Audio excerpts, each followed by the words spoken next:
সর্বপ্রথম কাজ হলো আপনার দেশ থেকে আপনি যখন যাবেন মিকাতে গিয়ে গোসল করে উত্তম রূপে হাতের চুল নখ ইত্যাদি শরীরের চুল নখ ইত্যাদি থাকলে অবাঞ্ছিত এগুলো কেটে পরিষ্কার হয়ে ফ্রেশ হয়ে গোসল করে এহরামের কাপড় সেলাই ছাড়া কাপড় পরবেন, পরে লব্বাইকা উমরাতান নিয়ত করবেন। কারো পক্ষ থেকে করলে লব্বাইকা উমরাতান আন অমুক অমুক মনে মনে নিয়ত করলে হবে, জমুকের তরফ থেকে লব্বাইকা উমরাতান, বাস নিয়ত করে ফেললেন। এরপরে আপনি রওনা দিবেন। সাধারণত বিমানে গেলে মিকাত থেকে এহরাম পরা যায় না, তাহলে আপনি ঢাকা এয়ারপোর্ট থেকেও পড়তে পারেন, অথবা এহরামের কাপড় নিয়ে বিমানে ঘোষণা দেয় যে এখন আমরা মিকাত ক্রস করব, তখন আপনি পরে ফেলতে পারেন যদি অল্প সময় পান।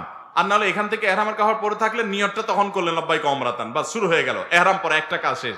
এহরাম পরার পরে আপনি তালবিয়া পড়বেন, লব্বাইক আল্লাহুম্মা লব্বাইক লব্বাইক লা শারীকা লাক লব্বাইক ইন্নাল হামদা ওয়ান নি'মাতা লাকা ওয়াল মুলক লা শারীকা লাক। এটা পাঠ করতে করতে আপনি পুরো পথে যেতে থাকবেন। পুরুষরা জোরে জোরে পাঠ করবে, মহিলারা আস্তে আস্তে, বাস দুইটা কাজ হয়ে গেল।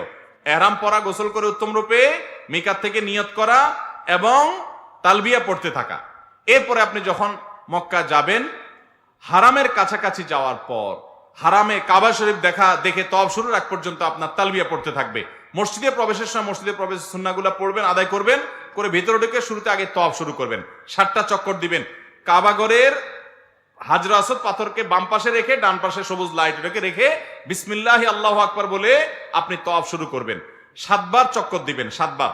এই 7 বার চক্করের প্রত্যেক চক্করে আলাদা দোয়া নেই, তবে চক্করে দোয়া কবুল হয়। দারুণ দোয়া কবুলের একটা জায়গা। মনে আল্লাহর কাছে যত চাওয়া সেগুলো পেশ করবেন এবং আপনি রুকনে ইয়ামানি বলে কাবার 4টা কোণার একটা কোণাকে, অর্থাৎ হাজর আসদ পাথর যে কোণা তার আগের যে কোণাটা আছে তওয়াফ করতে যেটা তার আগে পড়বে ওইটাকে রুকনে ইয়ামানি বলে। ওই কোণা থেকে হাজর আসদ পাথর কোণা, এই দুটার মাঝখানে একটা দোয়া আছে, রব্বানা আতিনা ফিদ দুনিয়া হাসানা ওয়া ফিল আখিরাতি হাসানা ওয়া কিনা আযাবান নার।